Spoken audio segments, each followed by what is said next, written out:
Hello guys, तो कैसे हैं आप लोग। Welcome to my YouTube channel.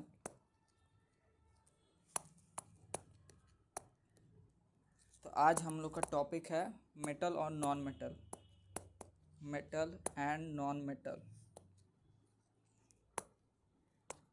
जो कि हम लोग बहुत ही अच्छे से कंप्लीट वे में इसको कन्वर्ट करेंगे और ख़त्म करेंगे इन वन शॉट। ये वन शॉट लेक्चर है किसका, मेटल एंड नॉन मेटल का, क्लास 10 का। तो आप लोग बहुत अच्छे से देख सकते हैं इसको और इससे आप लोग समझ सकते हैं, और हर एक पॉइंट को हम लोग नोट करेंगे और अच्छे से पढ़ेंगे, ठीक है। वैसे मैंने पार्ट 1 और पार्ट 2 करके भी इसका बनाया हुआ हूँ, 13 मिनट 14 मिनट का लेक्चर है, वो भी आप लोग देख सकते हैं। और एक्चुअली में हम लोग इस चैप्टर को पूरी तरह से क्लियर कर लेंगे इस पूरे के पूरे एक वन शॉट में। तो ये कम से कम 7 से 8 मिनट का होगा, जिसमें हम लोग पूरा चैप्टर कंप्लीट कर लेंगे। तो लेट्स स्टार्ट विथ, तो वेलकम टू राज साइंस वाला। तो स्टार्ट करते हैं चैप्टर विथ। तो गाइज हम लोग सबसे पहले बेसिक कॉन्सेप्ट से शुरू करते हैं कि मेटल क्या होते हैं और नॉन मेटल क्या होते हैं। मेटल और नॉन मेटल क्या होते हैं, which lose its electron to fill its octet are called metal. जो भी अपने ऑक्टेट को पूरा करने के लिए मेटल इलेक्ट्रॉन लूज करता है, जो भी अपना इलेक्ट्रॉन लूज करता है रिएक्शन में अपना ऑक्टेट फुलफिल करने के लिए, उसको हम लोग मेटल कहते हैं। मेटल के कुछ फिजिकल प्रॉपर्टी होते हैं जो आगे हम लोग देखेंगे, लेकिन उसके पहले हम लोग देखेंगे नॉन मेटल क्या होते हैं।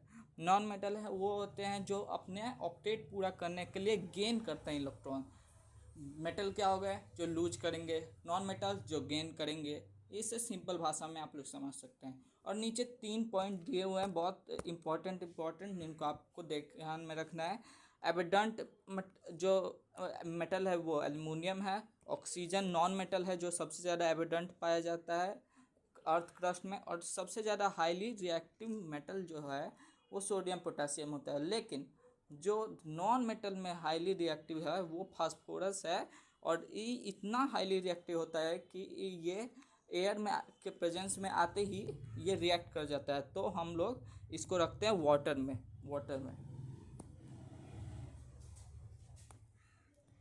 अब कुछ फिजिकल प्रॉपर्टीज़ देखते हैं जो कि शॉर्ट्स नोट्स हैं, जैसे कि इसका मेटल नॉन मेटल का पार्ट 2। मेटल क्या होता है, मेटल सोनरस होते हैं, मेलेबल होते हैं, डक्टाइल होते हैं, कंडक्ट इलेक्ट्रिसिटी, और एबिडेंट ना एल्युमिनियम मेटल पाया जाता है, जो कि हम लोग बात कर चुके हैं। High melting point, boiling point होता है, नाइफ से कट कर सकते हैं सोडियम पोटेशियम को, स्ट्रॉन्ग इन नेचर होता है, ग्रे होता है। अब सबका अर्थ समझ लेते हैं जल्दी से। सोनरस मतलब वो किसी तरह का साउंड प्रोड्यूस कर रहा है जो कि बहुत अच्छा है, बहुत मीठा है, या साउंड प्रोड्यूस कर रहा है, सोनरस मतलब वो हो गया।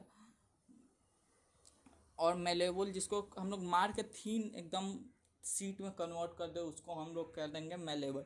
डक्टाइल जिसको वायर में कन्वर्ट कर दे उसको डक्टाइल कह देंगे। कंडक्ट इलेक्ट्रिसिटी, इसके ऊपर एक मेरा वीडियो भी बनाया हूँ जिसमें एक्सपेरिमेंट को बताया हूँ। फिलहाल ये शॉर्ट वीडियो है तो उस एक्सपेरिमेंट को नहीं बताऊँगा, लेकिन फिर भी उसका थोड़ा सा दे रहा हूँ कि पूरे जो मेटल है वो कंडक्ट इलेक्ट्रिसिटी कर सकते हैं।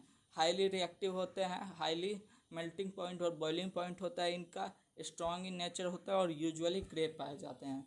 ये सारा एस्चन से आप लोग का आया हुआ डाटा है।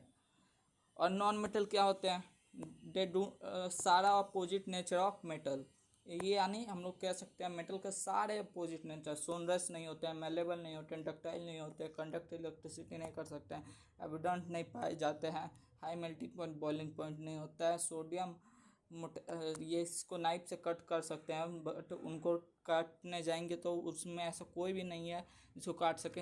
गैलियम और ब्रोमीन और मरकरी 3 ऐसे हैं एलिमेंट जो रूम टेम्परेचर पे लिक्विड होते हैं, जिसमें 2 नॉन मेटल हैं। कौन कौन, नहीं, एक नॉन मेटल है जिसका नाम हम लोग रखते हैं ब्रोमीन, जो कि नॉन मेटल है और लिक्विड स्टेट में पाया जाता है, और आयोडीन भी होगा इसका एग्जांपल। और गैलियम और हमारा ये मरकरी जो हो जाएगा, वो 2 मेटल हैं जो कि लिक्विड स्टेट पे एट रूम टेम्परेचर पे पाए जाते हैं।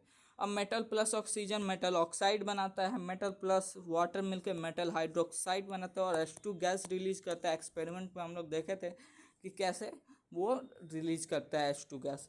some metal are so acidic as well as basic in nature with its example aluminium oxide and zinc oxide. इसका मतलब कि कुछ मेटल जो होते हैं वो एम्फोटेरिक नेचर के होते हैं। एम्फोटेरिक नेचर कहने का मतलब कि वो एसिडिक ऑक्साइड की तरफ भी बिहेव करते हैं as well as basic oxide की तरफ भी यूज कर सकते हैं।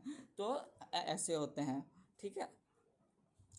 और मेटल डाइल्यूट एसिड के साथ रिएक्ट करके साल्ट बना रहा है, यानी यहाँ पे मेटल जो है हमारा वो कैसे रिएक्ट कर रहा है, एज अ बेस की तरह।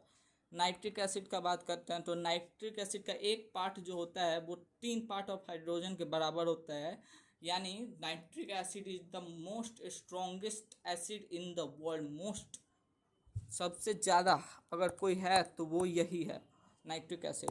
और हाइड्रोजन उसके बाद हो गया, और फिर सल्फ्यूरिक एसिड तो हम लोग जानते ही हैं, 3 आर्टिफिशियल एसिड हैं, ठीक है। अब हम लोग जानते हैं इनर्ट गैस के बारे में। इनर्ट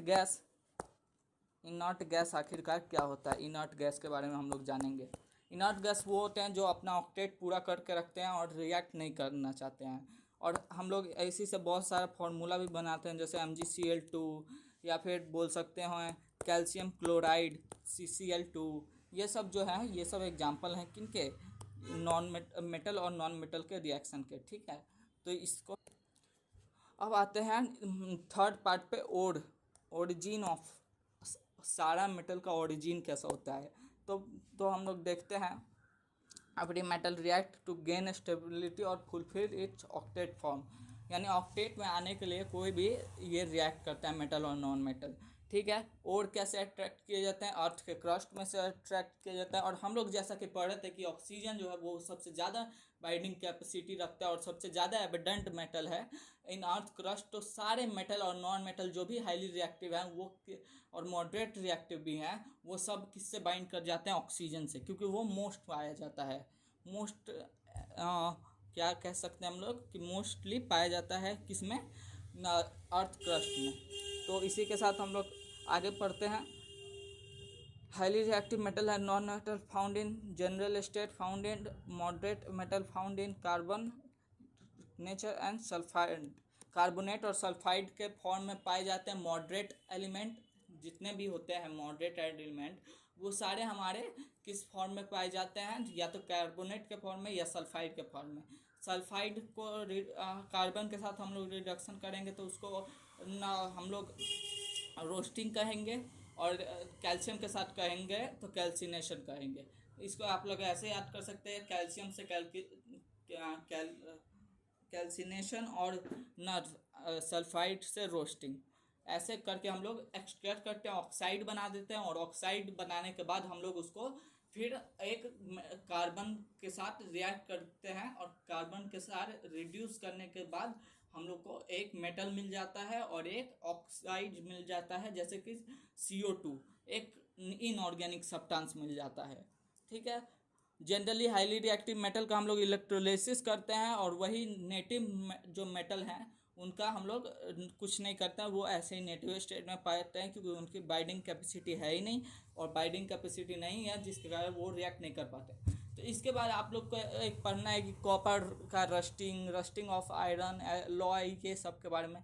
तो ये सब जनरली आप लोग बुक से भी याद कर सकते हैं, लेकिन तभी मैं बता देता हूँ क्योंकि ये इम्पोर्टेंट है एग्ज़ाम के व्यू से। जो अलॉय होता है वो जिंक प्लस कॉपर का बना होता है, और अमलगम जो होता है वो किसी भी मेटल प्लस मरकरी के कॉम्बिनेशन से बनता है। ये दो चीज़ आप लोग को बेहतर से याद रखना है। एक याद करना है कि कॉपर के ऊपर एसिडिक नेचर का जब ऑक्साइड बन जाता है तब वो ग्रीन कलर का हो जाता है, जो कि हम लोग क्वेश्चन में पढ़ेंगे तो उसमें भी देखे हैं, एक फिगर में शो किया हुआ था। वाइट फास्फोरस सबसे ज़्यादा रिएक्टिव हाईली रिएक्टिव मेटल होता है, और साथ में हम लोग बोल सकते हैं कि एक पिलर के बारे में जो 2000 साल पुराना था उसके बारे में भी आप लोग कुछ थ्योरी रख लेंगे।